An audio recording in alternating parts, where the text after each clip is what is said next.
2017 McLaren 720S First Drive. The McLaren 720S goes around a racetrack the way the Earth goes around the Sun, inasmuch as the numbers involved are very difficult to comprehend. The Earth is very large, and the Sun is even larger and very far away, such that a relative speed of 67,000 miles per hour seems crazy but is barely noticeable. The McLaren, however, puts you in a more immediate frame of reference, such that everything pertaining to its speed is not just noticeable, but alarming. The 720S is so fast that there's no warming up to it. Almost immediately you're driving at speeds that, in pretty much any other car, would mean imminent calamity. Even the non-alarming voice the driving coach in the passenger's seat uses to tell you to go faster seems alarming. Best of all, though, McLaren remind you that rewards come with skill, not just speed, which is weird for a car this fast. You can't just point the steering wheel, mash the gas and let the electronics sort everything out. You have to, actually drive, paying close attention to weight transfer and smooth inputs. That also sounds weird, but it's rare these days. In our world of point-and-shoot supercars, McLaren made the 720S a true driver's car. So, how did we get here? In brief, after dipping a toe in the car-making pool with the McLaren F1 in 1992 and the Mercedes McLaren SLR in 2003, racing juggernaut McLaren started McLaren Automotive in 2010 and got into the business full-time. That led to the MP4 12C, later just 12C, P1, and eventually the three-tier Sport, Super, and Ultimate Series lineup present today. The 720S sits in the middle, replacing the 650S and 675LT. Since the start, McLaren has launched at least one new model or derivative every year. So expect a variant of the 720S in 2018. This is the first of McLaren's second-generation regular production cars. It uses a carbon fiber underbody the company calls Monocoque 2, an evolution of the P1's monocoque that replaces the previous carbon fiber tub. It has all the things that come with structural evolution: lightweight, lower side sills, higher rigidity. The new carbon monocoque also results in amazing rear visibility, thanks to a C-pillar located at the far edge of the car, bolstered by another thin strip of carbon fiber with glass covering the space in between. Visibility also benefits from the fighter jet profile of the 720S. The wedge shape of the previous McLarens gives way to a canopy-like roof that recalls cars like the Pagani Zonda or original Acura NSX. McLaren goes a step further by folding the air inlets for the radiators into the doors, so that you can't see them from the side of the car. Every crease and curve in the 720S leads to some kind of aerodynamic function. And then there are the eye holes. The blacked-out area in the nose houses the daytime running lamp light bar, the headlights, and inlets for more heat exchangers. The motivation was to avoid having more inlets that disrupt airflow or make the styling too fussy. In person, they're fine. Otherwise the 720S is a beauty of sweeping, organic shapes. It makes the previous McLaren cars, which were attractive in their own right, look heavy and dowdy. Open up the out-and-up hinged dihedral door and climbing to the 720S is easy, provided you're not interacting with the optional racing buckets. Those seats have a deep hip bolsters, which makes exiting about as elegant as getting up from a bin bag chair. On the plus side, they're nearly as comfortable as the standard seats and more supportive in hard cornering, which the 720S does well and often. The rest of the cabin is familiar McLaren territory with a couple of parlor tricks thrown in for good fun. The main attraction is the tilting dashboard, that goes from a full digital display to a horizontal tachometer and digital speedometer. McLaren sees your head-up display, and decided it doesn't need it. The other trick is deep storage pockets in the doors, which latch closed when the door swings up to prevent any unwanted spillage of whatever McLaren owners stash in the doors. Is it gum wrappers and receipts like the rest of us? Anyway, Fire up the 720S with the start button. Make sure the brake pedal is firmly pressed, lest embarrass yourself by cycling through the on, off, and accessory modes to no effect, and the new 4.0-liter twin-turbo V8 comes to life. It doesn't roar to life or howl, it just starts. And that's the biggest fault of the McLaren 720S. For a $288,845 starting, you don't get much in the engine noise department. The optional sports exhaust elevates the soundtrack from bland nothingness to a nice tenor growl, but the McLaren still lacks the distinctive sound of a V8 in a Corvette, Aston Martin, or pre-turbo Ferrari. But oh heavens, does this engine go! It's an evolution of McLaren's 3.8-liter V8, 200 cubic centimeters, with new turbos, electronic waste grates, intake plenum, heads, crank, and pistons to list a few parts. McLaren says it's 41% new.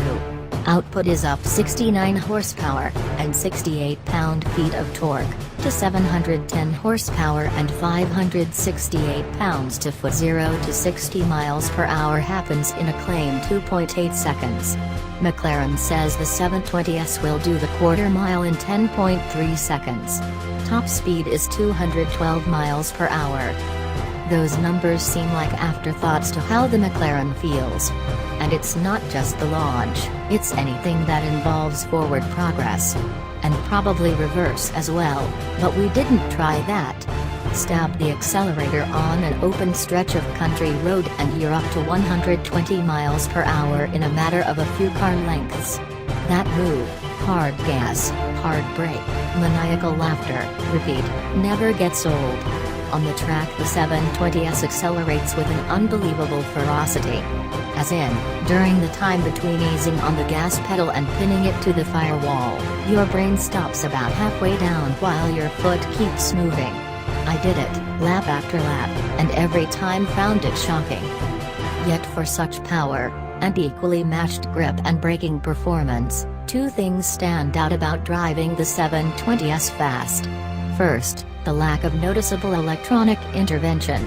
Even on a rough two-lane, the only indication of traction control is the flashing light. There's no bogging or surging in the engine.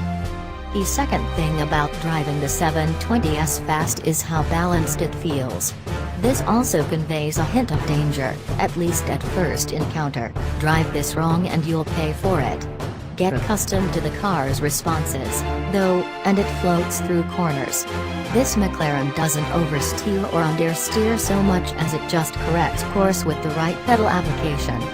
The only exception to this is when rear wing pops up as an air brake at decelerations above half a gram and you feel a noticeable weight shift to the rear.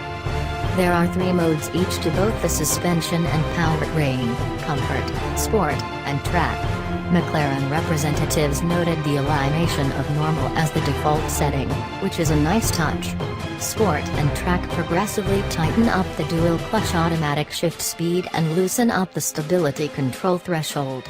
Then there's variable drift control, which McLaren is keen to point out is not a magic drift mode button, but more of a variable setting to allow more and more yaw. In function it's similar to other graduated track modes like Chevy's Performance Traction Management, but more oriented towards potential hunnage. You can also turn everything off for full cars and coffee social media embarrassment. Then there's McLaren Track Telemetry, MTT, a $2,620 option on its own or $4,220 lumped in with front, rear, and in-cockpit cameras. This is the part that makes the 720S both a driver's car and a driving coach. MTT delivers a full suite of telemetry and lap timing, plus a split-time display in the dashboard. Inside the car you can review video, look at data like speed, brake pedal force, and steering angle and compare it all to a reference lap. In my case I learned that compared to McLaren's Pro Driver I chickened out on Vallelunga's Curva Grande, but did some good hard braking after the back straight. Hooray for me. It will also show your theoretical fastest lap from a sessions by taking the best splits, just like in Formula 1. and you can download the data and video to a USB drive for further analysis or social media embarrassment. McLaren's cars have always delivered an amazing combination of comfort with the performance. If there's a unique angle to the cars from Woking, other than not being Italian, it's that they meld all that performance with plenty of comfort. A major key to this is proactive chassis control, McLaren's name for its hydraulic suspension that moves pressurized oil between the corners of the car. The newest evolution of this adds one accelerometer and two pressure sensors in the damper at each corner. The fun fact is that the 720S does it without anti-roll bars. The practical upside is that, especially in comfort mode, the McLaren's ride is amazingly compliant, bordering on downright pleasant. If you long for spinal punishment, track mode stiffens things up to barely tolerable levels on public roads. Along with the complaint ride is a spacious cabin, which is a surprise given how wide the doors are. There's more than a foot more car beyond your elbow. Even for a wide car that should make for a cramped cabin, but there's plenty of shoulder room and the abundance of glass in the cabin keeps things from getting claustrophobic. Cars this expensive that sell in numbers as few as the 720S have resale values that are tied closely to odometer mileage. Which is a shame, because McLaren have built a supercar perfect for long distances. It's even user-friendly. Whereas Ferrari makes you fuss with pulling both shift pedals for neutral, the 720S has 3 big buttons for drive, neutral, and reverse.